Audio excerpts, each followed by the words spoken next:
La Regione cercava 90 medici di pronto soccorso e in tempi rapidissimi ha organizzato un maxi concorso. Alla fine saranno 32 quelli che entreranno in servizio nelle corsie dei nostri ospedali, 8 medici specializzati, 24 specializzanti all'ultimo anno di formazione. Sono i numeri di un'emergenza sotto gli occhi di tutti, con i casi eclatanti come il reparto di pediatria dell'ospedale Pietro Cosma di Campo San Piero, chiuso per garantire le ferie al personale medico, dopo i miracoli messi in campo dal lavoro di tutti per scongiurare l'emorragia di specialisti e il nuovo primario in arrivo il prossimo settembre.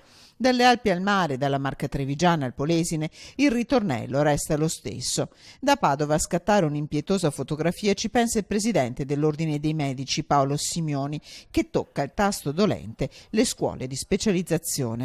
In un paese dove è necessaria la specializzazione nei vari ambiti per poter accedere a un posto, diciamo, di dirigente nell'ambito del servizio pubblico, sanitario pubblico, questo comporta un blocco praticamente formativo e quindi anche delle assunzioni di medici che poi si è tradotto anche nelle carenze che in questo momento conosciamo e stiamo vivendo. Sugli specializzandi è intervenuta la Regione Veneto che ha aumentato il numero di borse di studio a disposizione. Adesso tocca al governo fare la sua parte. In fondo sono state aumentate circa 1 migliaio, 2000 circa, 1000 queste borse di specializzazione. Ci sono 18.000 medici che hanno concorso a queste borse di specializzazione contro circa 8.500 posti.